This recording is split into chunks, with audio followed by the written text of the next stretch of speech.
जय गुरु जी, संगत जी, am I audible?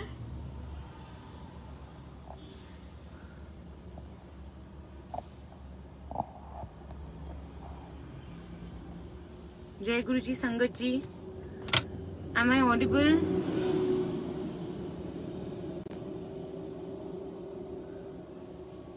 संगत जी प्लीज कमेंट्स में लिख दीजिएगा अगर आवाज आ रही है तो। जय गुरु जी, देवेंद्र अंकल।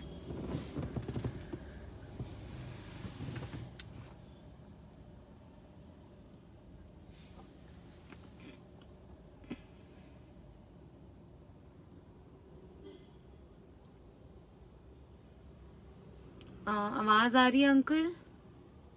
जय गुरु जी।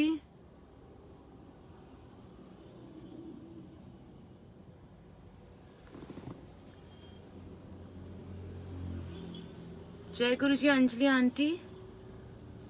आंटी आवाज आ रही है आपको मेरी?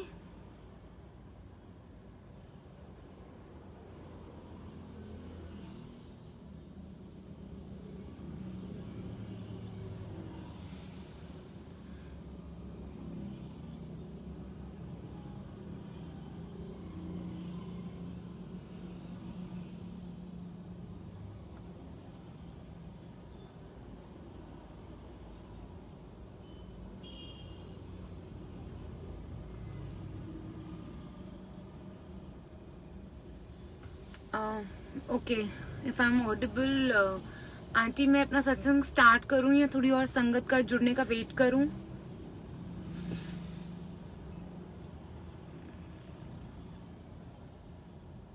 ओके, मैं अपना सत्संग स्टार्ट करूं अंजलि आंटी या मैं वेट करूं अभी? अगर संगत जुड़ रही है तो मैं वेट करना चाहूंगी सो दैट सब लोगों को सुनाई दे, ज्यादा से ज्यादा लोग जुड़े, ज्यादा से ज्यादा संगत जुड़े गुरुजी के साथ।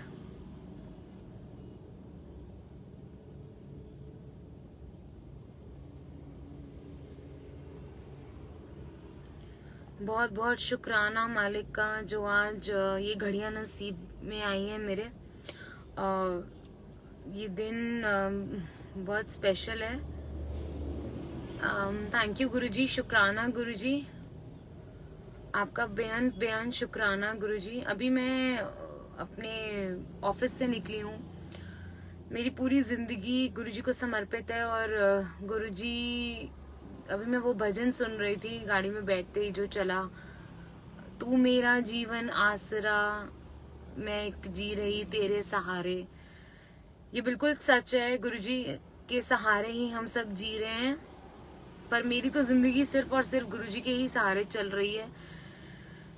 मैं नहीं जानती गुरुजी कब से हमसे प्यार करते हैं, मैं नहीं जानती, लेकिन हाँ इतना कहूंगी कि इस ह्यूमन बॉडी फॉर्म में गुरुजी से जुड़े हुए मुझे ऑलमोस्ट 8 इयर्स हो गए हैं। और गुरुजी ने उस दिन से, उस घड़ी से आज तक कभी मुझे अकेला नहीं छोड़ा।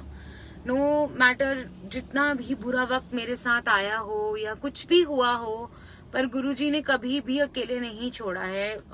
कभी कभी ऐसा हो जाता है, कुछ सिचुएशंस आ जाती हैं लाइफ में जहाँ हम गुरुजी से लड़ने लग जाते हैं, बिकॉज गुरुजी तो हमारे माता पिता है ना। गुरुजी से बढ़ के तो हमारे पास और कोई है नहीं लाइफ में। तो ऐसा हुआ है बहुत बारी जहाँ मैंने गुरुजी को बोला, मैंने कहा मुझे आपसे बात नहीं करनी और अब नहीं हो पाएगा, खत्म करो, नहीं लड़ाई, बहुत मेस्ड अप सिचुएशंस हो जाती थी कभी कभी, लेकिन गुरुजी ने कभी मेरा हाथ नहीं छोड़ा है, कभी भी। उन्होंने तो इस तरह से मुझे संभाला है लाइफ में। मेरी लाइफ के बहुत इंसिडेंट्स हैं, बहुत एक्सपीरियंसेस हैं जहां गुरुजी ने साक्षात अपने दर्शन दिए हैं, जहां गुरुजी खुद खड़े हुए हैं मेरे लिए। और आई एम श्योर सारी संगत के लिए गुरुजी हमेशा हैं। तो मैं अपनी जर्नी स्टार्ट करती हूँ कहाँ से गुरुजी से मेरा कनेक्शन जुड़ा। मैं शुरू से साईं फॉलोअर रही हूँ, साईं भक्त रही हूँ और कभी ऐसा नहीं था कि मैं गुरुजी के बारे में कुछ जानती थी। I was really not known of Guruji के गुरुजी का क्या है, गुरुजी कौन है, गुरुजी के मंदिर का क्या सिस्टम है, मुझे नहीं पता था।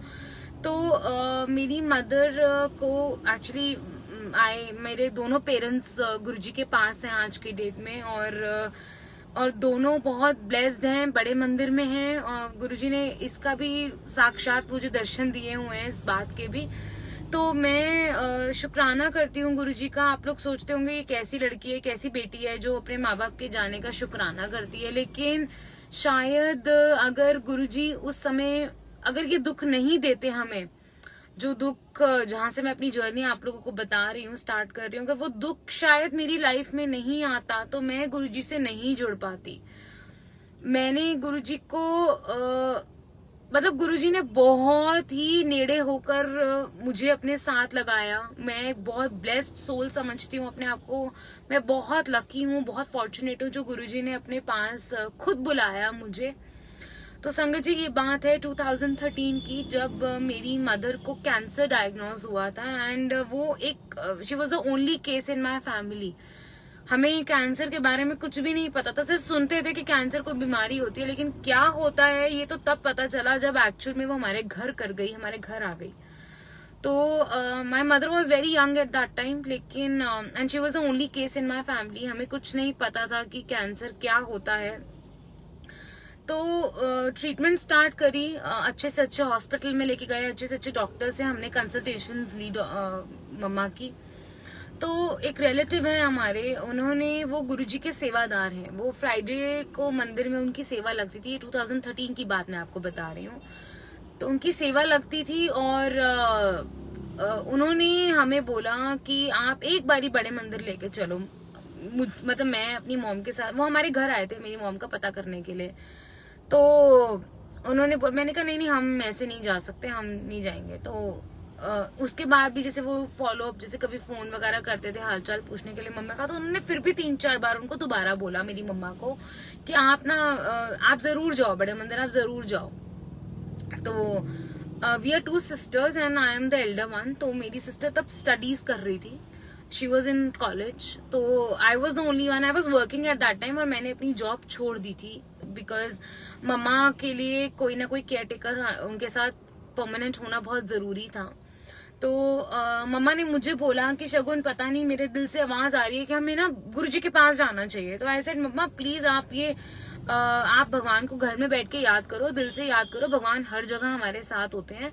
ये बड़े मंदिर जाना एक क्योंकि आज आपको इतनी बड़ी प्रॉब्लम आ गई है तो आप भगवान के पास जाना चाहते हो। भगवान हमेशा हमारे साथ है और हम ऑलरेडी साईं बाबा जी को मानते हैं, तो आप अपने गुरु को क्यों चेंज करो, अपने भगवान को क्यों चेंज करना चाहते हो। वही देखिए गुरुजी की आवाज थी। तो बार बार मेरी मम्मा मेरे पीछे पड़ गए कि नहीं तू मुझे बड़े मंदिर लेके चल, बड़े, because I was the one जो उस समय ड्राइव करता था घर के अंदर, since my father was also there, but father was more into his business, काम में होते थे ज्यादा। तो मम्मा को मैं बड़े मंदिर लेकर गई और उस दिन मंडे का दिन था और हम लोग मेरे वो जो रिलेटिव जिनकी मैं आपको बता रही हूँ, जिन्होंने हमें बताया था गुरुजी के बारे में, तो वो हमारे साथ चले थे और एक और रिलेटिव अंकल थे हमारे। तो हम लोग मंडे के दिन बड़े मंदिर पहुंचे और सच कहूँ संगत जी, मैं बहुत ज्यादा मतलब नॉन इंटरेस्टेड थी। मतलब मुझे कोई फर्क ही नहीं पड़ रहा था कि कौन सी जगह पे हम जा रहे हैं, और मैं मतलब मुझे था कि क्या है ये, व्हाट इज दिस। बट चलो माँ है, माँ का हुक्म है, माँ ने अगर कहा, माँ से बढ़ के तो देखो कुछ नहीं होता एक बच्चे की जिंदगी में, लाइफ के अंदर उसकी। तो अगर पेरेंट्स आपको जो हम चाहते हैं वो हमें मिलता है ना, तो हम भी तो वो करेंगे ना जो हमारे पेरेंट्स हमसे चाहते हैं। तो ये सब गुरुजी की ही मर्जी होती है संगत जी। और गुरुजी ने बुलाया मंडे के दिन, और जैसे वहां मैं पहुंची तो मुझे ऐसा लगा कि yes this is the place. जो इंसान पूरे रास्ते मतलब मन में मैं कुड़कुड़ करती हुई जा रही थी, मतलब of course I was not that vocal, मैं अपनी मम्मा को नहीं बोला, बट मैं अपने दिल में बहुत कुड़कुड़ कर रही थी। मैं क्या है, कहाँ लेके जा रहे हो, इतनी दूर लेके जा रहे हो। I stay in north Delhi, तो मेरे लिए ना ऑलमोस्ट 2-2.5 घंटे का ये जर्नी है पूरा बड़े मंदिर की। तो मैंने कहा इतनी दूर लेके आ रहे हो, पता नहीं क्या है। तो एनीवेज जब मैं वहां पहुंची तो वहां मुझे पहुंचकर ऐसा लगा था आई एम इन हेवन, ये तो जन्नत है मेरे लिए, ये जगह मैं यहाँ पहले क्यों नहीं आई। तो संगत जी तब उतना रश नहीं होता था बड़े मंदिर में, मंडे था, though it was a Monday, but then तब भी रश कम होता था वहां पे। और हम लोग जैसे प्रसाद लेते हुए, अंदर जल प्रसाद लेते हुए, हम सॉरी, गणेश जी के आगे हमने मत्था टेका। जैसे जैसे मतलब वो आंटी हमें बता रही थी, मुझे बड़े मंदिर के बारे में कुछ नहीं पता था अपार्ट फ्रॉम दिस कि हाँ यहाँ पे आपको डिसिप्लिन फॉलो करना है, किसी से बात नहीं करनी है, you can not use your phone, and the most important thing is आपको जो भी यहाँ पे खाने को मिले, प्रसाद, जल, कुछ भी मिले, आपको वो पूरा कंज्यूम करना है, आपको उसको ना नहीं बोलना है। मुझे नहीं पता था, तो ठीक है। एनीवेज हम मेन हॉल में बैठे, और मेन हॉल में बैठते ही मतलब मैं गुरुजी को देख रही थी और मैं गुरुजी का मजाक उड़ा रही थी। मैंने कहा आप कैसे भगवान बन गए, मुझे अच्छा लग रहा है यहाँ आकर, बट ऑब्वियसली हम ह्यूमंस हैं, हमारे अंदर ईगो होती है, और हम कैसे इतनी जल्दी अपना भगवान बदल लेंगे और इतनी जल्दी किसी पर विश्वास कर लेंगे। डर लगता है, बाबा बाबा बहुत सुने होते हैं, कोई कुछ कर रहा है, कोई कुछ कर रहा है, तो डर लगता था। बट मेरे को ये था कि मैंने कहा यार चलो जाकर देखते हैं। बट देन जब मैं वहां पहुंची तो हाँ, इट वॉज 45 मिनट्स 1 आवर जो हमने अंदर स्पेंड करा वहां पे मेन हॉल में।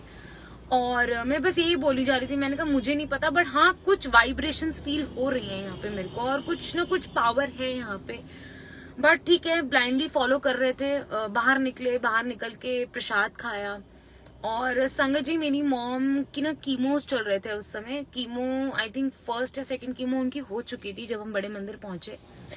तो जो आपका बॉडी होती है वो बहुत ज्यादा कहते हैं डैमेज हो जाती है आफ्टर कीमोथेरेपीज, और बहुत ज्यादा उनका टेस्ट चला गया था, and she was not able to eat properly. But मुझे यही था, जब हमने वहां जाके देखा समोसा प्रसाद है, लड्डू प्रसाद है, चाय प्रसाद है। चलो चाय तो एक पेशेंट फिर ले सकता है, लेकिन लड्डू और समोसा लेना तो एक पेशेंट के लिए बहुत बड़ी बात है। जहाँ पे she was basically on light food diet, वो बहुत ही हल्का खाना खा रहे थे उस टाइम पे। तो मुझे ये था कि पता नहीं कैसे खाएंगी, but to my shock she had the entire prasad. उन्होंने पूरा प्रसाद खत्म करा और बहुत अच्छे से खत्म करा। तो अब क्या हुआ कि हम लोग जब बाहर निकल रहे थे तो मैंने अपनी मॉम को बोला कि आप जोड़ा घर के बाहर मेरा वेट करो। तब जोड़ा घर स्टार्टिंग में होता था, और हम लोग जब एंड में जहाँ वॉशरूम्स बने हैं अभी, तो हम वहां पे थे। और मैंने मम्मा को बोला कि आप अंदर से चले जाओ और मैं पीछे से होके आती हूँ वॉशरूम। तो वहां पे क्या हुआ संगत जी, मैं वॉशरूम में एंटर करती हूँ और वहां पे कोई नहीं होता, कोई आंटी नहीं होती है, कोई कुछ नहीं होता। And there is a beautiful fragrance of roses. एक वॉशरूम जैसी जगह पे आपको इतनी डिवाइन फ्रेग्रेंस कैसे आ सकती है? I would say divine, yes, because क्योंकि कुछ ना कुछ उस फ्रेग्रेंस में था। मुझे ऐसा लग रहा था कि जैसे मैं एक बंच ऑफ रोजेस के साथ खड़ी हुई हूँ। I am in the garden of roses right now. इतनी ब्यूटीफुल फ्रेग्रेंस थी वो। और ऑफकोर्स देयर वाज नोबडी, वहां पे कोई नहीं था, तो मैं किसी से पूछ नहीं पा रही थी कि किस चीज की ये खुशबू आ रही है। लेकिन एक वॉशरूम जैसी जगह पे नहीं आ सकती ऐसी खुशबू। ठीक है, नो प्रॉब्लम। मैं बाहर निकली और मैं जब जोड़ा घर की तरफ बढ़ रही थी तो बीच में रास्ते में देवर लाइक 3-4 अंकल आंटीज थे जो आपस में बात कर रहे थे। बात क्या, अब मैं वही कहूंगी, वो सत्संग कर रहे थे। मेरे लिए तब एक लिटरल लैंग्वेज में वो बात कर रहे थे। तो दे वर डिस्कसिंग अबाउट गुरुजी। गुरुजी के बारे में वो ये बोल रहे थे, एक अंकल आंटीज को बता रहे थे कि गुरुजी की प्रेजेंस तब फील होती है जब आपको उनकी फ्रेग्रेंस आती है। तो मुझे लगा कि ये तो मेरे साथ अभी 2 मिनट पहले हुआ है, तो शुड आई रियली स्टॉप? क्या मुझे यहाँ रुकना चाहिए? मैं इन अंकल आंटीज को जानती नहीं हूँ, मैं उनसे बात करूं कि नहीं करूं जाकर? मतलब मैं बिल्कुल परेशान सी हो गई कि मेरे को यहाँ रुकना चाहिए या नहीं रुकना चाहिए। But there was a voice which came from within. वो गुरुजी की आवाज ही थी शायद, और मैं वहां पर रुक गई और मैंने उन अंकल आंटी से पूछा। मैंने कहा अंकल, वो अंकल अपना सत्संग आगे शेयर कर रहे थे, कंटिन्यू कर रहे थे। तो मैंने उनको बीच में रोका और मैंने उनको बोला, मैंने कहा अंकल आप कुछ बता रहे थे? कहते हाँ जी बोलिए आंटी। तो मैंने कहा आप कुछ कह रहे थे कि गुरुजी की प्रेजेंस तब फील होती है जब वहां रोजेस की फ्रेग्रेंस आती है। उनका हाँ जी आंटी बिल्कुल ऐसा होता है। क्यों, आपके साथ कुछ ऐसा एक्सपीरियंस हुआ है क्या? आई सेड हाँ जी अंकल, मैं यहाँ पे फर्स्ट टाइम आई हूँ and I really know nothing about this place. मुझे बड़े मंदिर के बारे में, गुरुजी के बारे में कुछ भी नहीं पता है, पर मेरे साथ अभी अभी वॉशरूम में ऐसा कुछ एक्सपीरियंस हुआ है। एंड संगत जी बिलीव मी, वो मेरे को ऐसे देखने लग गए जैसे पता नहीं मैंने कोई कोई विक्ट्री हासिल कर ली हो लाइफ के अंदर।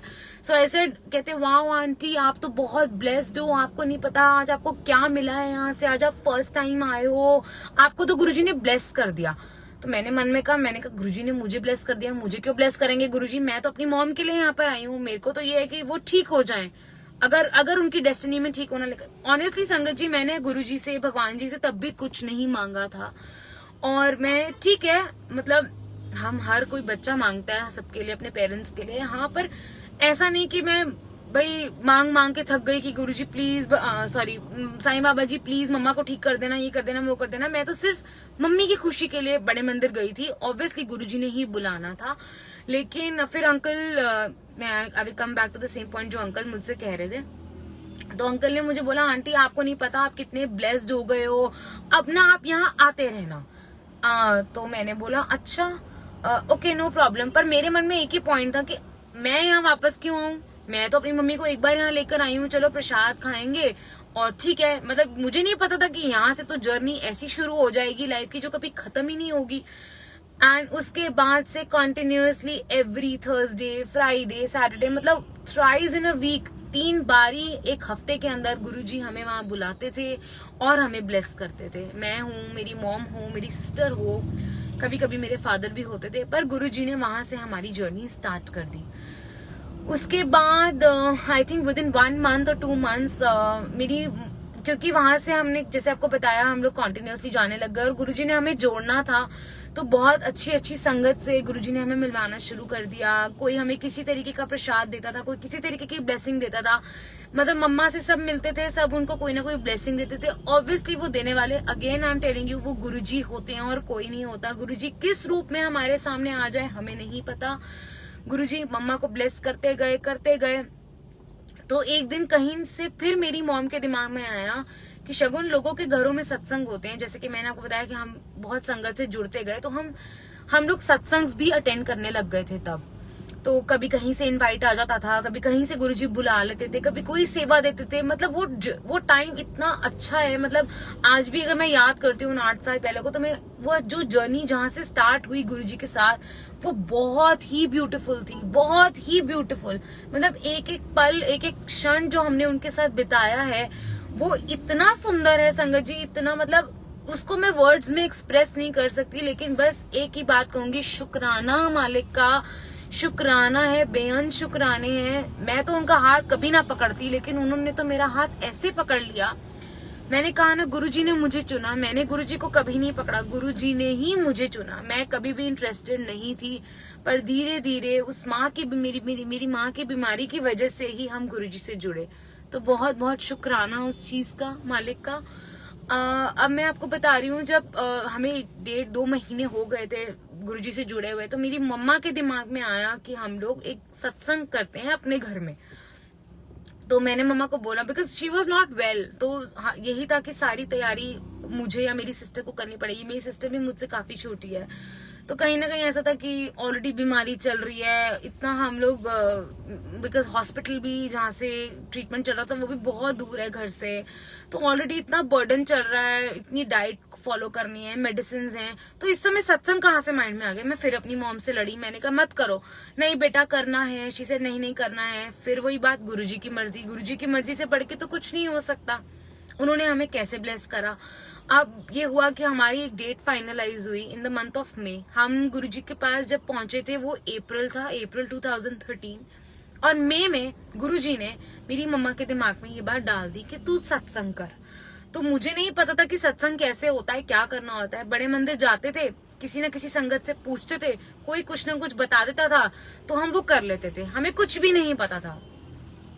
तो वो डे आ गया finally, it was 27th of May, जब हमने सत्संग करा, जब गुरुजी ने सत्संग कराया आयुष्युत से। तो हम लोगों ने पहले ये सोचा था कि हम घर में छोटा सा सत्संग करेंगे, बट अगेन गुरुजी की मर्जी, गुरुजी ने शायद बहुत सारी संगत को उस दिन ब्लेस करना था, और मम्मा को ये लगा कि घर बहुत छोटा है, तो चलो कोई बात नहीं।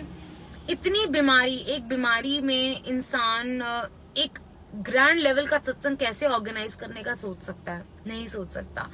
लेकिन कीमोस चल रही हैं, सब कुछ हो रहा है, उनकी हेल्थ डाउन हो रही है, ठीक है, लेकिन संगत जी वो कभी गिरी नहीं, वो कभी नहीं गिरी, क्योंकि क्योंकि गुरुजी का जो विश्वास था उनके अंदर था, वो अपने विश्वास को इतना स्ट्रॉन्ग करते थे दिन प्रति दिन। वो ये नहीं कि बहुत पाठ पूजा करनी या बिल्कुल मंत्र जाप में बैठ जाना, नहीं, सिर्फ कैसे, सिर्फ बड़े मंदिर जाके वहां का प्रसाद खा के और सत्संगों में जाकर सिर्फ वहां का प्रसाद खाया, वहां पे सत्संग सुना, वहां पे शब्द सुने, बस इसी में ही मेरी माँ का कल्याण होना शुरू हो गया। इतना फेथ उनके अंदर आना शुरू हो गया। मैं तो खुद हैरान होती थी कि उनके अंदर इतना फेथ कैसे आने लग गया। उनके फेथ को देखकर हम सब भी बहुत खुश थे, मेरे अंदर भी वो चीजें आने लग गई धीरे धीरे। अब क्या हुआ कि जैसे मैंने आपको कहा, हमने सोचा था कि हम छोटा सा कोई सत्संग करेंगे घर के अंदर, लेकिन नहीं, ऐसा नहीं हुआ।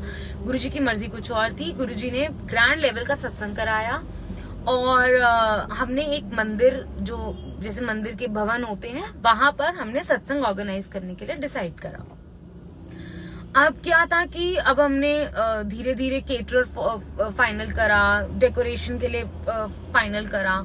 अब हमारे को नहीं पता था कि कैसे गुरुजी की गद्दी लगती है, कैसे उनका लंगर लगेगा, हमें कुछ नहीं मालूम। अब जो सत्संग से 3 दिन पहले कहीं से एक कॉल आता है और उनको नहीं पता कि हमारे घर में सत्संग है, और वो मुझे ये बोलते हैं, आंटी आपके घर में सत्संग है? तो हाँ, मैंने कहा हाँ जी अंकल, आपको मेरा नंबर किसने दिया?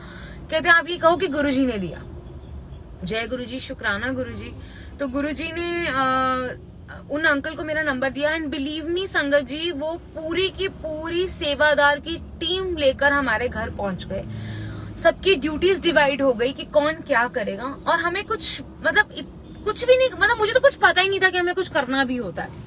मुझे लगा चलो जी सारा काम हो गया, गुरुजी ने सब संभाल लिया, सारे सेवादार आ गए हैं, फ्री में काम हो जाएगा, कोई टेंशन तो है नहीं। मतलब ये मेरा थॉट प्रोसेस था उस समय। माफ करना गुरुजी, आपको पता है कि उस समय में कितनी स्टूपिड थी, और अब आज क्या हूँ, आपके सामने हूँ, शुक्राना मालिक का। तो उसके बाद गुरुजी ने जैसे मैंने आपको बताया, सारे सेवादार एकदम लाइंड अप हो गए, किसने क्या करना है क्या नहीं। केटरर फाइनल हो गया, डेकोरेशन फाइनल हो गई, सब कुछ धीरे धीरे फाइनल होता गया। Then finally the day arrived, वो दिन आया, और बिलीव मी संगत जी, हमें किसी ने नहीं बताया था कि गुरुजी का चोला कैसे लगाना होता है। अब मैं आपको यहाँ से सत्संग सुनाना शुरू करती हूँ कि एक्सपीरियंस क्या रहा हमारा। अब इट वॉज आफ्टरनून टाइम, हमारा सत्संग जो था वो इवनिंग 7 to 9 का था, और उस दिन बहुत बारिश हुई। गुरुजी ने बहुत नजारे दिखाए हैं उस दिन हमें, शुक्राना गुरुजी का। और गुरुजी सॉरी, उस दिन फिर जब दोपहर का टाइम हुआ, डेकोरेशन स्टार्ट हो गई। अब जैसे because I was the one who was taking care of everything, तो मैं जाके, जैसे मैंने लंगर वाले जो अंकल थे, जो ऑर्गेनाइज कर रहे थे, जो टेक केयर कर रहे थे, उनके पास मैं गई। तो मैंने बाय चांस हलवाई के पास पहुंची, और मैंने हलवाई अंकल को बोला, मैंने कहा अंकल सारा सामान पूरा है? और हमारा जो एस्टिमेशन था संगत जी, वो 250 संगत तक का था, लेकिन गुरुजी ने उस दिन 1100 संगत को बुलाकर ब्लेस करा। पता नहीं वो प्रसाद कहाँ से बना, कैसे बरकत आई, वो सब गुरु महाराज जानते हैं, हम कुछ नहीं जानते। और कैसे उस 250 जगह पे बैठने वाले लोगों की जगह के अंदर 1100 लोगों को गुरुजी ने बिठाया, कैसे प्लेट्स मैनेज हुई, कैसे लंगर मैनेज हुआ, सब मालिक जानते हैं, सब उन पे ही छोड़ रखा था। हमें तो कुछ पता ही नहीं था इसके बारे में। हमें तो बस यही कहा गया था कि आप बस गुरुजी को, आपने बस अपने आंखों को बंद रखना है, आपने बस गुरुजी के साथ ध्यान लगाना है, आपने नहीं हिलना। आप समझो आपके घर कोई गेस्ट आया, आप उनको छोड़ के तो नहीं जाओगे ना, गुरुजी सिर्फ आपके लिए आए हैं, आपने गुरुजी के साथ टाइम स्पेंड करना है। अच्छा, अब दोपहर की बात मैं आपको बता रही थी। जैसे कि मैं वो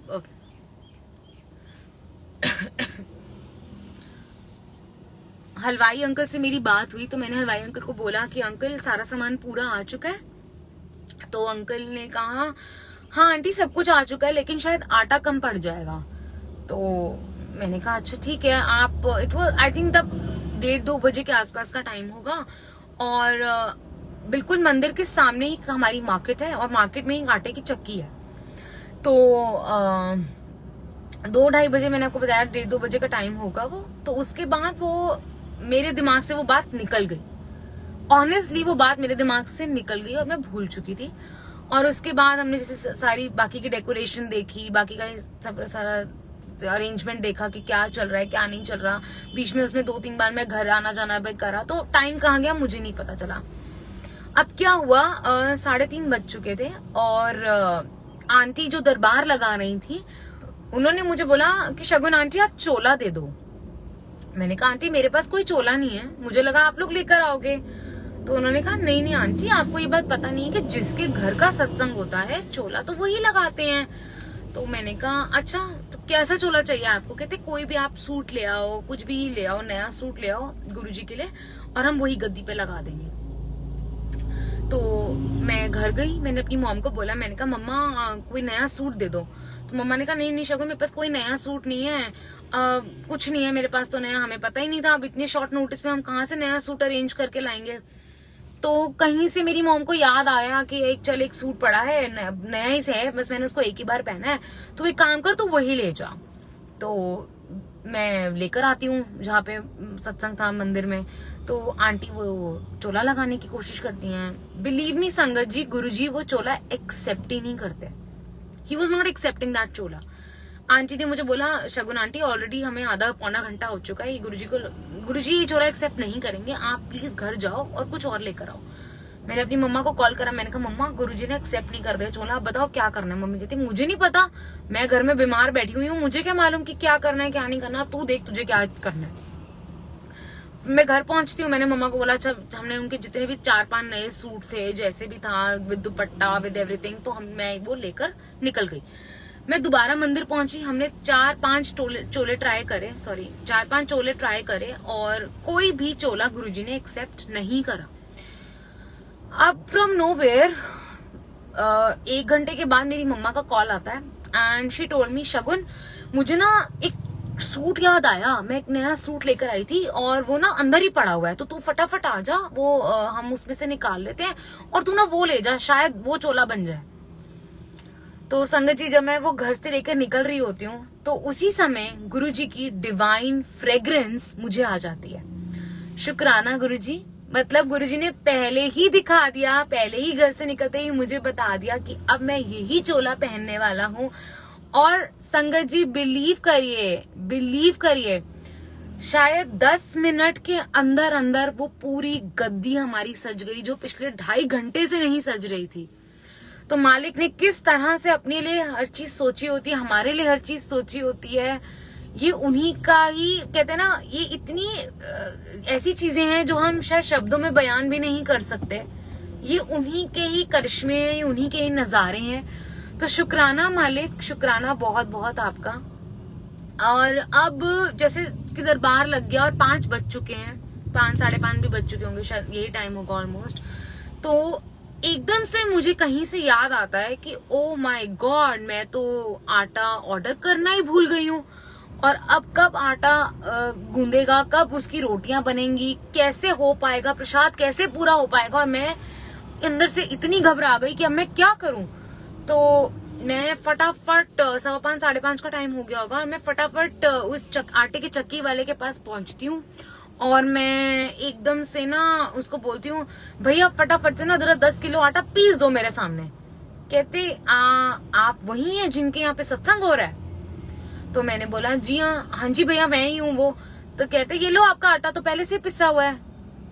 जय गुरु जी। मैंने कहा ये आटा कहाँ से पिस गया? तो मैंने बोला अच्छा आपको कैसे पता कि ये आटा पिसवाना था? मैं तो भूल गई थी, मेरे तो अब सत्संग 1 घंटे में स्टार्ट होने वाला है और अभी तो हमें बहुत सारा काम करना है, तो हम तो ऑलरेडी बहुत लेट हो गए हैं।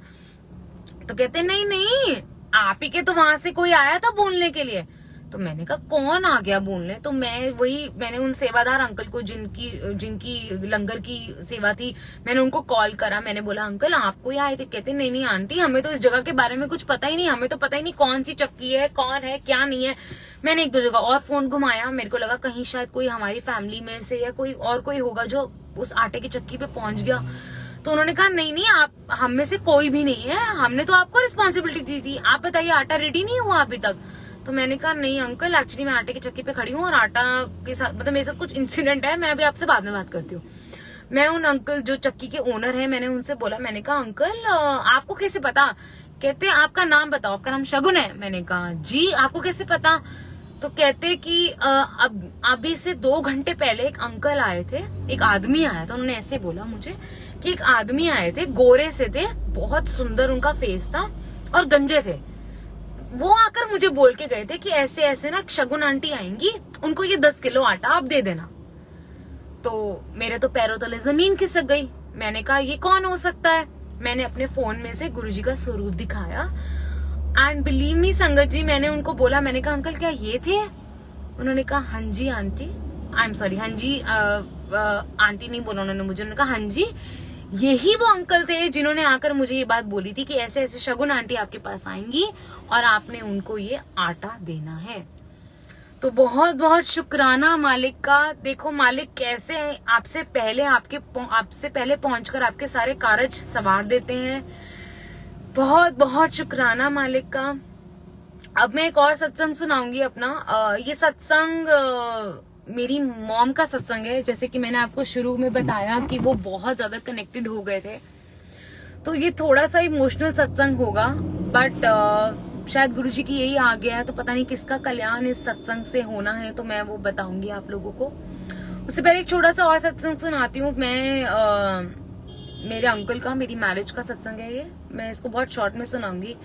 होता ये है कि मेरी अरेंज मैरिज है और मैं अपने अंकल को बिल्कुल भी नहीं जानती थी पहले से। तो मैं अपने, जैसे मैं शुरू से ही गुरुजी, ये मैं आपको बता रही हूँ 2015 की बात, और 2015 में मैं अपने अंकल से मिली और uncle is also a Sai Baba believer.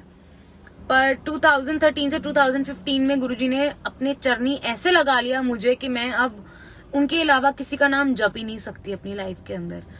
तो आज भी मतलब दीवानों से भी कोई ज्यादा कोई किसी को प्यार करता होता है ना, वो मैं शायद गुरुजी से करती हूँ, और गुरुजी तो शायद मुझसे उससे 100 टाइम ज्यादा प्यार करते हैं। मतलब मुझे कभी कभी ऐसा लगता भी है कि गुरुजी ऐसा क्या आपने मेरे में देखा, मेरे में तो इतनी कमियां इतनी गलतियां हैं, फिर भी आप मुझसे इतना प्यार करते हो। तो गुरुजी, संगत जी, गुरुजी हमसे बस हमारे भाव देख के प्यार करते हैं, हमें बस अपने आप को उनके आगे सरेंडर करना पड़ता है। और यही मेरी स्टोरी है कि मैंने अपने आप को उनके आगे सरेंडर करा। तो जैसे कि मैंने आपको बताया, मेरी मॉम बहुत बीमार थी एंड 2015 में, मतलब बिलीव मी संगत जी, सारे डॉक्टर्स हैरान होते थे कि ये पेशेंट चल के कैसे आता है अपने आप। She was never use to use any wheel chair, वो खुद चल के अपनी कीमोस कराती थी। उनकी सर्जरी हुई, उनकी रेडिएशंस हुई, उन्होंने 4.25 साल अपने इस ट्रीटमेंट में निकाल दिए। और सच में इस बीमारी में, जो मेरी माँ को जिस तरीके का कैंसर था, उस बीमारी में मैक्सिमम टू मैक्सिमम जो सर्वाइवल टाइम होता है वो 1 साल होता है लास्ट, ये मैक्सिमम मैं आपको बता रही हूँ। और गुरुजी की इतनी मेहर थी कि मेरी मॉम 4.25 साल निकाल गए। तो शुक्राना मालिक का। तो मेरी मम्मा मेरी शादी के बहुत पीछे पड़ी हुई थी, जैसे मैंने आपको बताया, वी आर 2 सिस्टर्स। और मेरी मॉम को ये था कि बस मेरे होते हुए मेरे बच्चों की शादियां हो जाए, और कौन सी माँ नहीं चाहती, हर माँ का यही सपना होता है। तो उन्होंने मेरे लिए बहुत रिश्ते ढूंढने शुरू करे, और मैं हमेशा सबको मना करती रहती थी क्योंकि मेरे को नहीं जाना था अपनी मॉम को छोड़ के। मैं अपनी मॉम को इतना मतलब एक्सप्रेस भी नहीं कर सकती कि कितना प्यार करती हूँ, कितना प्यार करती थी, कितना मैं आज की डेट में उनको मिस करती हूँ। पर गुरुजी ने कभी भी मम्मा पापा की कमी महसूस नहीं होने दी है। कभी भी उन्होंने हर तरह से मेरा और मेरी सिस्टर और मेरी फैमिली का इतना साथ निभाया है कि मैं जितने भी शुक्राने करूं उतने कम है। अगर हर सांस से भी शुक्राना करती रहूं ना गुरुजी का, तो भी कम होगा। तो मेरे मम्मा ने बहुत सारे रिश्ते देखे और मुझे नहीं समझ आ रहा था, और मैं बिल्कुल सबको मना करती जा रही थी। बट फिर वही बात, जहां गुरुजी ने भेजना है, जब गुरुजी ने जो काम करने हैं, वो तो वो करते ही है ना। तो जो मेरे अंकल हैं आज, जिस पर्सन जिनसे मैं मिली, और धीरे धीरे मतलब हम लोग एक दूसरे के साथ टाइम स्पेंड करा, एक दूसरे को समझ आने शुरू हो गए। तो मेरी फैमिली को तो मेरे अंकल शुरू से बहुत पसंद थे, और मैं बस ये सोच रही थी कि किसी भी तरीके से शादी ना करूं, क्योंकि माँ को नहीं छोड़ना था। माँ को छोड़ती तो उनकी सेवा कैसे करती, वो सेवा में जो मतलब सुख मिलता है उससे ज्यादा कोई और सुख नहीं है लाइफ का। मतलब माँ बाप, गुरुजी सब हमारे लिए बराबर हैं। जैसे हम गुरुजी की सेवा करते हैं, कितनी खुशी मिलती है, माँ बाप की सेवा करके भी उतनी ही खुशी मिलती है संगत जी। तो ये था कि नहीं छोड़ना, बट गुरुजी की मर्जी कुछ और थी। तो गुरुजी ने मेरे अंकल से मुझे मिलवाया, और उनकी फैमिली की तरफ से आंसर हमें मिल चुका था, बट मेरी तरफ से आंसर अभी गया नहीं था। और मुझे खुद को बहुत फील होता है कि ऐसे कोई मेरी वजह से परेशान हो रहा है या कोई बीच में लटक रहा है, मुझे नहीं अच्छा लगा। तो मैंने गुरुजी को रोते हुए एक दिन बोला, मैंने कहा गुरुजी आपको तो सब पता है, सिस्टर पढ़ रही है, पापा अपने काम में होते हैं, मैं father was a very simple man, बहुत ही साधारण आदमी जिसे कहते हैं, और काम से घर, घर से काम। तो उनको ये था कि चलो बिजनेस भी देखना है, बिजनेस देखना है तो इतना ट्रीटमेंट के खर्चे हो सकते हैं, सब कुछ करना होता है। तो मुझे ये था कि मैं चली जाऊंगी तो कैसे होगा, नहीं मैं I can not leave my mom like this, because जब आपकी शादी हो जाती है तो आपका एक न्यू लाइफ स्टार्ट हो जाती है, और बहुत टफ है एक गर्ल के लिए उसको बैलेंस करना, उसको मैनेज करना अपनी ससुराल और अपने मायके को। तो मेरे मन में बस यही चल रहा था कि नहीं नहीं, किसी भी हाल में, बस किसी भी रीजन से ये शादी ना हो। तो मैंने गुरुजी को एक दिन बोला, क्योंकि मेरी मॉम बहुत प्रेशर कर रही थी। इनफैक्ट मेरे अंकल की फैमिली भी, मतलब मेरे अंकल भी बार बार मुझे ये पूछते थे कि आपने जो आंसर देना आप मुझे दे दो, आपका जो भी मन है आप बता दो। तो मेरे को नहीं समझ आ रहा था। तो मैंने एक दिन गुरुजी को बोला, मैंने कहा गुरुजी आप ही अब इस दुविधा से मुझे बाहर निकालोगे। तो सडनली एक दिन क्या होता है कि संडे का दिन है, और मैं और मेरी मॉम जैसे रेगुलर गुरुजी बुलाते थे हमें बड़े मंदिर, तो हमने प्लान करा कि हम लोग बड़े मंदिर जाएंगे और शाम को जाएंगे, संडे का दिन है, लंगर करके आएंगे। तो सडनली बाय इवनिंग मेरी मॉम की तबीयत खराब हो जाती है, एंड ड्यूरिंग दिस टाइम मैं अपने अंकल से बात कर रही थी। तो अब जैसे मेरे अंकल को पता था कि मैं बड़े मंदिर जाती हूँ, बिकॉज मैं गुरुजी की बहुत ज्यादा, ये कहते हैं ना, पागल बच्ची हूँ, बहुत ज्यादा उनको प्यार करती हूँ, और जहाँ गुरुजी हैं तो उससे बढ़ के और कुछ नहीं है लाइफ में। तो गुरुजी जब बड़े मंदिर जाती है ये, तो ये किसी से बात नहीं करती, फोन तो बिल्कुल साइड पे चला जाता है, चाहे जो मर्जी हो जाए, और सत्संग भी सुनने हैं वहां जाके तो फोन यूज करना ही नहीं है। तो समझो 4-5 घंटे तो बात होगी ही नहीं। तो मैंने अपने अंकल को दोपहर को ही बोल दिया था कि ऐसे ऐसे आज हम बड़े मंदिर जाएंगे। सो ही सेड ओके। तो शाम को मेरी मॉम की तबीयत एकदम से खराब होनी शुरू हो गई, and she went on rest. तो उन्होंने मुझे ये बोला कि मैं शगुन बड़े मंदिर नहीं जा पाऊंगी, क्योंकि मैंने आपको पहले भी बताया बड़े मंदिर मेरे घर से 2 से 2.5 घंटे का रास्ता है, और एक जो पेशेंट है उसके लिए कभी कभी ट्रैवल करना इतना मुश्किल हो जाता है। तो मम्मा ने बोला मैं नहीं जा सकती। तो मेरा तो उस दिन बहुत मन था, मैं बहुत परेशान चल रही थी उस दिन। तो मुझे ऐसा लगा, पता नहीं मेरे दिल की आवाज ये कह रही थी कि यार मैं बड़े मंदिर पहुंचूंगी तो शायद मुझे कोई ना कोई आंसर्स मिल जाएंगे, क्योंकि मैं एक तरफ होना चाहती थी। मैं नहीं चाहती थी कि मेरी वजह से कोई भी इंसान परेशान हो। तो मैंने बस गुरुजी को दिन में भी ये कहा कि गुरुजी बुला लेना, बुला लेना। शाम को भी मैं यही बोलती कि बुला लो, बुला लो, बुला लो। तो मम्मा ने मना कर दिया। तो मैंने अपने फादर को बोला, मैंने कहा पापा प्लीज मेरा बहुत मन कर रहा है बड़े मंदिर जाने का, तो क्या मैं प्लीज अकेले चली जाऊं? तो he said no, you can not go alone, it is actually, और वो दिसंबर का टाइम था संगत जी, और बहुत ऑब्वियसली दिन छोटे हैं, रातें जल्दी हो जाती हैं, रिस्क लगता है, नहीं जाने देंगे। तो उन्होंने मुझे नहीं अलाउ करा। तो मैं बहुत परेशान, और मैं एकदम से बाय चांस की बात है मेरे अंकल का मुझे कॉल आ गया around 6 o'clock in the evening, and he asked me क्या हुआ, बड़े मंदिर नहीं गए? फोन कैसे उठा लिया? सो ऐसे नहीं यार मैं ना जा नहीं पाई, क्योंकि मम्मा की ना तबीयत ठीक नहीं है, and I was sounding very low on his phone. तो एकदम मैं उदास सी साउंड कर रही थी उनको फोन पे। तो उन्होंने कहा ऐसे उदास मत हो शगुन, इट्स ओके, कोई बात नहीं, आज नहीं तो जब आंटी की तबीयत ठीक होगी तो आप तब चले जाना। पर जिसका प्यार है, जिसका कनेक्शन है, पता तो उसको है ना। मैंने कहा नहीं आप नहीं समझोगे, बस आज शायद मेरा जाना बहुत जरूरी था बड़े मंदिर। तो कहते कोई बात नहीं, मम्मी की जब तबीयत ठीक हो जाएगी ना तब चले जाना। ये कह के हमारी बात खत्म हो गई। फ्रॉम नोवेयर वो इंसान बड़े मंदिर को जानता नहीं, उसको नहीं पता कौन है गुरुजी, बस उन्होंने मेरे मुंह से सुना हुआ था। और आज की डेट में भी, मेरी इतने साल हो गए शादी को, लेकिन आज की डेट में भी वो बड़े गुरुजी को नहीं मानते हैं, लेकिन मुझे मना भी नहीं करते। लेकिन मैंने कभी, और इतना हो गया गुरुजी को मैंने कभी नहीं छोड़ा, गुरुजी ने मुझे कभी नहीं छोड़ा, लेकिन शायद अभी अंकल का टाइम नहीं है। जब गुरुजी की मर्जी, जब उनकी मेहर बरसनी है तो अंकल पे भी जरूर बरसेगी, और वो भी जरूर कॉन्टिन्यूअसली बड़े मंदिर जाएंगे, गुरुजी की पूजा करेंगे, गुरुजी की सेवा करेंगे। तो ये अरदास है मेरी गुरुजी के सामने, गुरुजी के चरणों में हमेशा रहती है कि अंकल को भी वो ब्लेसिंग्स मिले जो मुझे मिलती हैं, जो प्यार, जो एक्सपीरियंसेस मुझे मिलते हैं, वो मेरे अंकल को भी जरूर मिले।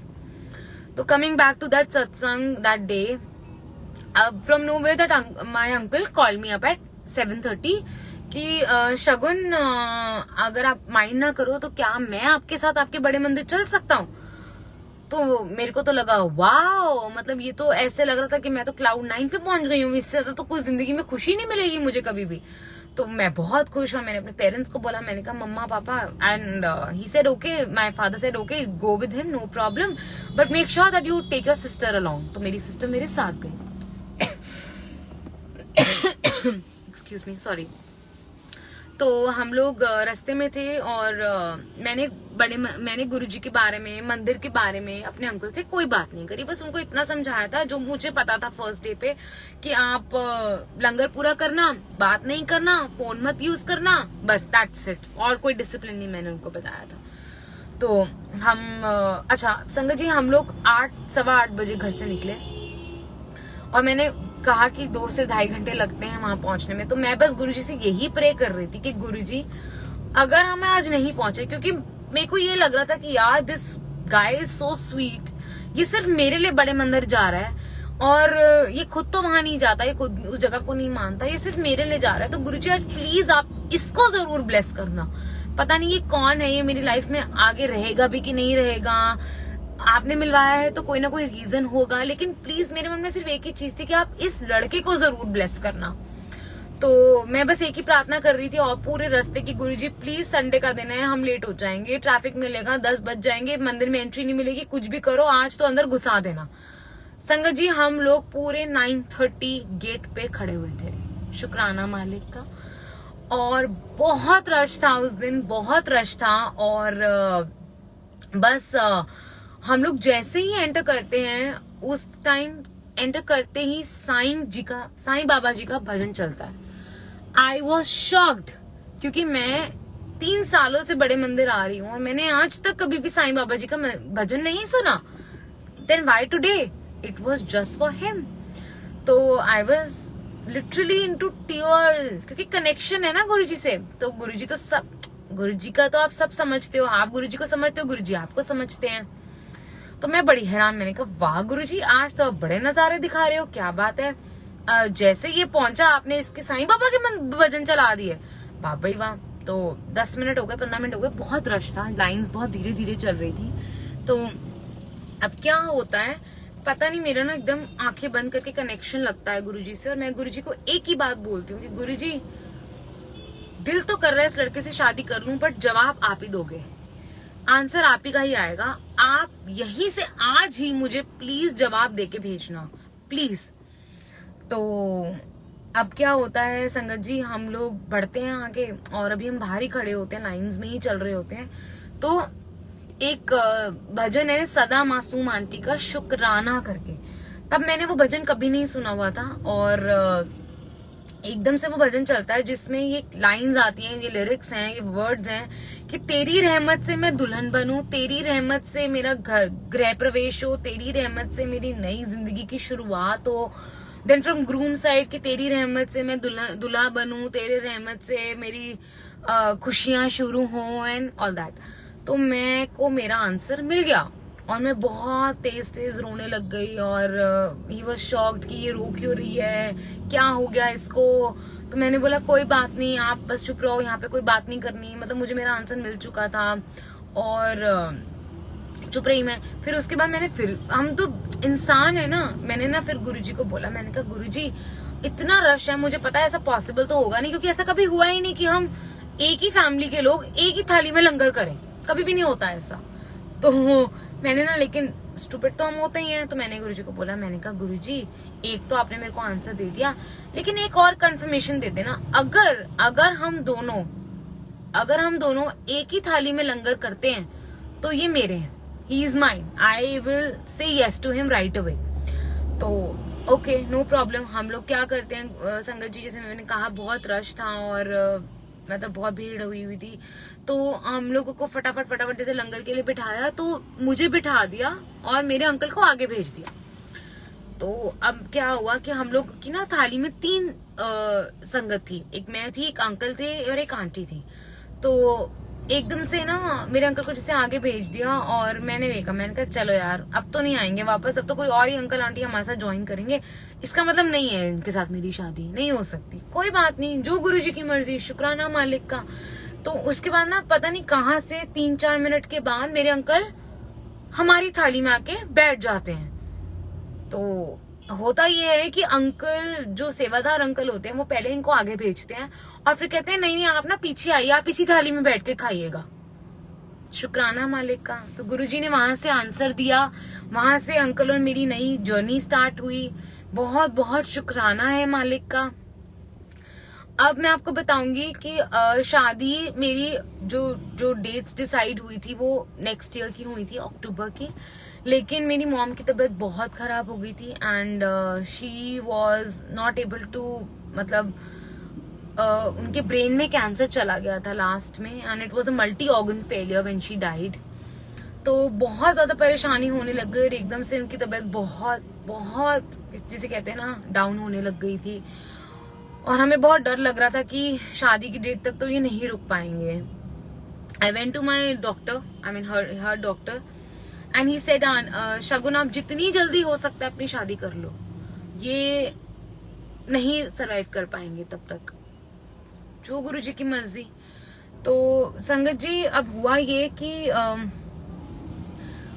अगस्त का मंथ था और मेरी मॉम को, हम लोग 9th of August को बड़े मंदिर गए थे लास्ट, मैं और मेरी मॉम। तो वहां पे जाके मेरी मम्मा, इट वाज नाइट, मतलब रात का टाइम था, 10:30-11 बजे जब हम लंगर करके बैठे हुए थे, तो मेरे मन में था कि मैं सेवा करूं। तो हम लोग बैठे रहे वहीं पे। तो मुझे ये था कि मम्मा को मैंने बोला, मैंने कहा मम्मा मेरे को ना आज सेवा करनी है, चाहे हम आधा घंटा रुक के घर चले जाएं, लेकिन मुझे आज सेवा करनी है। गुरुजी ने सेवा दी भी, पोछे की सेवा दी, झाड़ू की सेवा दी, शुक्राना मालिक का।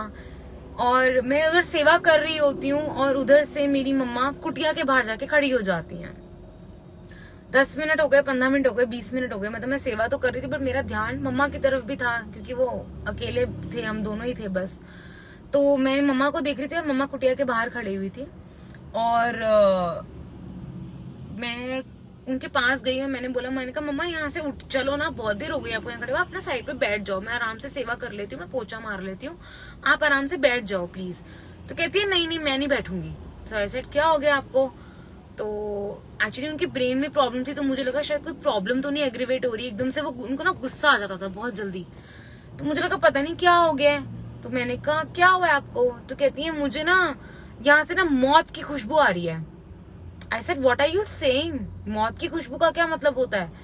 तो कहती है बस अब मैं बहुत जल्दी ना यहाँ आने वाली हूँ। मैंने कहा नहीं मम्मा ऐसे मत बोलो, अभी ठीक हो आप, गुरुजी आपके साथ हैं।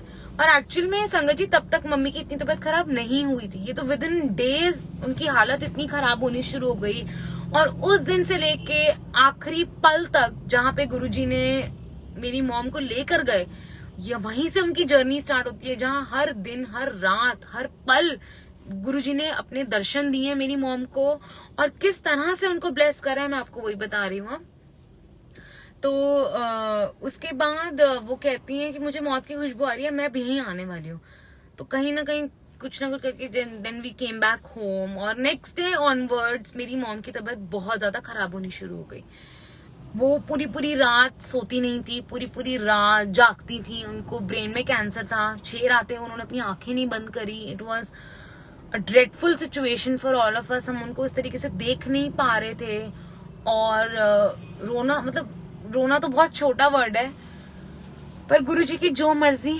और हर रात मैं उनके साथ सोती थी। तो बिलीव मी संगत जी, एवरी मॉर्निंग अमृत वेला वो हमें एक ही बात बोलती थी कि गुरुजी आते हैं और मुझे लेके जाते हैं। गुरुजी व्हाइट चोले में आते हैं, लाइट में चलते हुए आते हैं, उनका हाथ पकड़ते हैं और उनको ले जाते हैं। ऐसा सिलसिला 6 दिन तक चलता रहा। 6 टाइम के अमृत वेलों में गुरुजी ने मेरी मॉम को साक्षात दर्शन दिए हैं संगत जी। और हमने अपनी मतलब शादी हम लोगों ने जैसे बताया प्रीपोन करी, विद इन अ डे मेरी शादी हुई।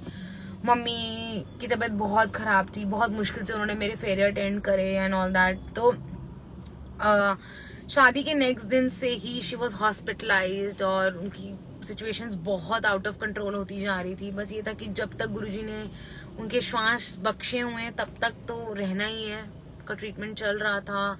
शी वॉज मतलब रिस्पॉन्स खत्म हो गया था बॉडी के अंदर। बस एक ही बात बोलती थी। एक्चुअली जब मेरी शादी हुई तो उसके नेक्स्ट दिन हम लोग जैसे बड़े मंदिर गए, मैं और मेरे अंकल शुक्राना करने के लिए। तो मैं वहां से मम्मा के लिए समोसा प्रसाद और जल प्रसाद लेकर आई थी। तो जब मेरी मॉम के लास्ट डेज थे तो उनको उनके फेस पे वो पाइप लगी हुई थी जिसके थ्रू वो ब्रीथ कर रही थी and the lungs were not responding that great. Lungs में भी कैंसर था। मैंने आपको बताया मल्टीफेलियर ऑर्गन से उनकी डेथ हुई है। तो किडनीज फेल होती जा रही थी, लंग्स फेल हो रही थी, सब कुछ हो रहा था। तो जब हम वो समोसा प्रसाद देकर आए मम्मा के लिए और I'm sorry मैं एक चीज मिस कर गई। मैं समोसा प्रसाद और जल प्रसाद लेकर आई थी जैसे मम्मा के लिए। तो हॉस्पिटलाइज होने से एक दिन पहले मम्मा ने वो, क्योंकि वो बिल्कुल रिस्पॉन्ड नहीं कर रही थी, वो खाना नहीं खाते थे बिल्कुल भी। एंड देवर लाइक हमने उनके घर में उनके लिए 2 नर्स रखे हुए थे क्योंकि उनको ब्रेन में था तो कभी भी एग्रीवेट हो जाती थी उनकी प्रॉब्लम। तो हमें रिस्क नहीं लेना था। तो 2 नर्स उनको संभालने के लिए हमने परमानेंट रखी हुई थी घर के अंदर। और वो कुछ नहीं खाती थी। कोई मतलब थोड़ा सा एक आध बाइट रोटी की खा ली तो खा ली, सब कुछ मतलब she was totally bed ridden. तो ज्यादा डाइट नहीं ले पा रहे थे। लेकिन जब मैं वो समोसा प्रसाद उनके पास लेकर गई संगत जी, उन्होंने वो पूरा समोसा प्रसाद खाया, उसको ग्रहण करा प्रसाद को। और उसके बाद भी उन्होंने कहा कि मुझे रोटी बना के दो। हमने रोटी बनाई उनके लिए डिनर में रात को और उसमें पूरा इतने बड़े साक्षात ओम के दर्शन थे। गुरु महाराज ने पूरी प्रेजेंस दी उनको। She had it. और next morning she went to hospital और हॉस्पिटल में उनकी सिचुएशन बहुत खराब थी। और उनके जैसे मैंने आपको बताया पाइप लगी हुई थी तो डॉक्टर्स ने उनको पानी वगैरह सब बंद कर दिया था। लेकिन जल प्रसाद की बोतल मैंने उनके रूम में रखी हुई थी और वो बस एक ही इशारा करती थी कि वो मुझे जल प्रसाद पिला दो। मतलब she was only and only focused to जल प्रसाद। बस ये था कि वो बोल भी नहीं पा रही थी। उनके धीरे धीरे सारे सेंसेस फेल होने शुरू हो गए, सब कुछ खत्म होना शुरू हो गया था। और बस हमने बस वो एक ही बात बोलती थी, जल पिला दो, जल पिला दो, जल पिला दो। So on her last day she was shifted from ICU to the room and I am sorry Sangat ji, she was shifted in the room and सारे डॉक्टर्स ने बोल दिया कि आप अपने सारे रिलेटिव्स को बुला लीजिए जो भी उनसे मिलना चाहते हैं। तो इन द इवनिंग मेरी एक कजिन है जिनका कनेक्शन बहुत स्ट्रांग है गुरुजी से। और हमने ना सुखा हुआ था कि जैसे मेरी शादी होगी तो हम सत्संग करेंगे, लेकिन इतना सब कुछ ऐसे ऐसे हो गया तो हम सत्संग नहीं कर पाए। तो मेरी कजिन ने मेरे को बोला कि शगुन तुमने सत्संग सुखा हुआ था तो एक काम करो, तुम गुरुजी को भोग लगा के ना प्रसाद बांट दो सबको। तो हमने कहा ओके ठीक है। तो हमने क्या करा, जहाँ मम्मा का बेड था तो वहीं पे हमने फोन में भजन लगा दिए और गुरुजी का स्वरूप मम्मा के बिल्कुल साथ ही पड़ा हुआ था। तो हम लोगों ने गुरुजी को भोग लगाकर सारे हॉस्पिटल में मतलब जितने भी आसपास जितने भी लोग थे, जिसको भी गुरुजी ने ब्लेस करना था हमने उनमें बांट दिया। तो जब सारा प्रसाद बट गया तो मेरी कजिन ने मेरे पास आके बोला कि शगुन तू ना गुरुजी तुझसे कुछ बात करना चाहते हैं तो तू प्लीज गुरुजी से कनेक्ट हो जा। तो मैं वहीं हॉस्पिटल में कोई एक जगह थी जहाँ पे अकेले बैठ के मैंने गुरुजी का जाप करा और मैंने गुरुजी को बोला, मैंने कहा हाँ जी गुरुजी आपने मुझसे कोई बात करनी है। तो संगत जी गुरुजी ने मुझे आकर साक्षात, ये शब्द मेरे कानों में आज भी गूंजते हैं। आई एम सॉरी, ये बहुत बड़ी बात है जो मैं बोल रही हूँ आप लोगों को।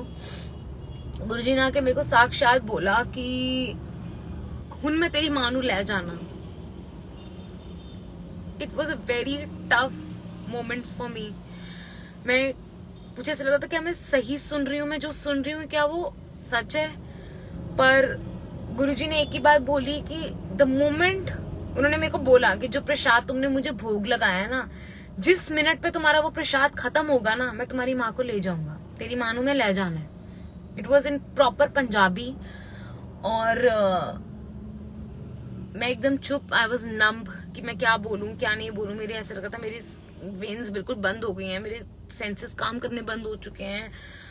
दो I was prepared of course, क्योंकि इतनी पेन में हम भी नहीं देख पा रहे थे अपनी मॉम को, कोई भी नहीं देख सकता।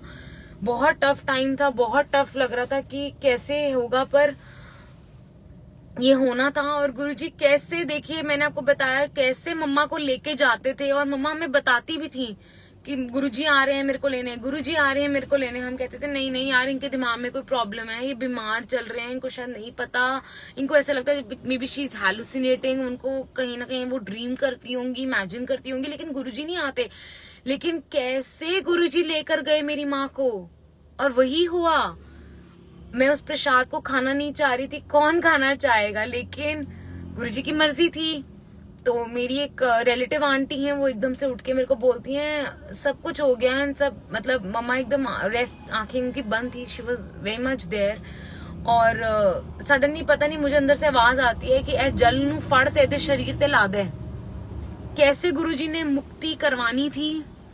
तो वो जल की बोतल जो मैंने आपको पहले भी बताया मम्मी देखती थी और मांगती थी, वो ही जल मैंने उनके मुंह में डाला 2 बूंद, और उनकी पूरी बॉडी पे लगाया, और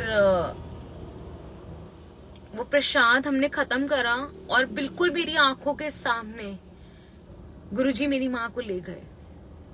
तो कैसे गुरुजी साक्षात आए, और उसके बाद भी कैसे उन्होंने दिखाया कि देखो, अब आप देखिए संगत जी, जब हम किसी की फोटो पे तिलक करते हैं तो कभी भी किसी नॉर्मल इंसान के तिलक पे गणेश जी या ओम नहीं बनते हैं। मेरी मॉम की फोटो पे जब हमने नेक्स्ट दिन क्रिमेशन पे उनका तिलक करा, तो उसमें पूरे गणेश जी के दर्शन हैं, शुक्राना मालिक का। और 2-3 दिन के बाद एक आंटी आती हैं मेरे घर पे, जो मुझे जानती नहीं, जिनको मैं नहीं जानती वो कौन है डेथ के बाद। और मुझे आके बोलते हैं कि शगुन आंटी कौन है आप में से। आई सेड मैं हूँ, बताइए। तो कहते हैं कि कल रात को गुरुजी मेरे सपने में आए और उन्होंने मुझे आपका घर का एड्रेस दिया, और उन्होंने कहा कि ये मैसेज जाकर इसको देकर आओ कि उसको बोलो रोए नहीं, उसकी माँ मेरे पास है बड़े मंदिर में। तो देखिए कहाँ से वो खुशबू आनी शुरू हुई थी, और कैसे गुरुजी ने कॉन्फर्मेशन दी, कंफर्म करा उसको कि देखो तेरी माँ को मैं ही लेकर गया हूँ, और तेरी माँ बड़े मंदिर में ही है मेरे पास। तो बहुत बहुत शुक्राने हैं मालिक आपके। आई नो ये बहुत इमोशनल सत्संग था, और मुझे नहीं पता कि मैंने ये सत्संग क्यों बोला, गुरुजी ने क्या बुलवाना था इसके अंदर। बस गुरुजी की प्रेजेंस देखिए आप लोग कैसे होती है, और कैसे गुरुजी अंग संग हमारे साथ खड़े होते हैं। कैसे मेरी जॉब, मेरी शादी, मेरी लाइफ, मेरा सब कुछ गुरुजी ने ऐसे करा है, ऐसे करा है। सब कुछ गुरुजी का ही दिया हुआ है, और उन्हीं का ही पल पल शुक्राना करती हूँ मैं बहुत ज्यादा। मेरी पूरी फैमिली को गुरुजी ने इतना ब्लेस करा, मेरे अंकल, मतलब मेरा प्रोफेशन, मेरा बिजनेस, आज मैं अपने अंकल के साथ बिजनेस में भी हूँ, वो भी गुरुजी ने ही करा। गुरुजी ने इतना नाम दिया, इतना सब कुछ दिया। शुक्राना मालिक का, बेअंत शुक्राने हैं मालिक के। बहुत बहुत शुक्राना। अब मैं अपना सत्संग यहीं पे वाइंड अप करूंगी, और मैं आज्ञा लूंगी गुरुजी से और आप सबसे। आप इसी तरह से गुरुजी से जुड़े रहिए, गुरुजी को बहुत प्यार दीजिए, बहुत बहुत प्यार दीजिए। गुरुजी सिर्फ हमारे भाव देखते हैं संगत जी, और कुछ नहीं। बस दिल से उन्हें प्यार करें, अपने आप को सरेंडर कर दें, चाहे सुख हो चाहे दुख हो। मैंने आपको अभी भी बताया मेरी लाइफ के बहुत इंसिडेंसेस हैं जहाँ देखिए इतनी यंग एज में losing your parents is a big thing, but मैं शुक्राना करती हूँ इस मालिक का। और ये नहीं कि मैं कहने के लिए, मैं दिल से कहती हूँ कि शायद अगर वो दुख नहीं होते तो मैं आज आप लोगों के सामने यहाँ बैठी ना होती। गुरुजी ने आज ये जबान दी है, ये जो शब्द निकल रहे हैं वो भी उन्हीं की कृपा, उन्हीं की मेहर से निकल रहे हैं, ये मैंने कुछ नहीं करा। तो शुक्राने हैं मालिक आपके बहुत बहुत, और इसी तरह चरणों में लगाए रखना, इसी तरह सबको बहुत प्यार देना गुरुजी, और सबको ब्लेस करना। आप सब गुरुजी के साथ रहें और ब्लेस रहें। शुक्राना मालिक का। जय गुरुजी।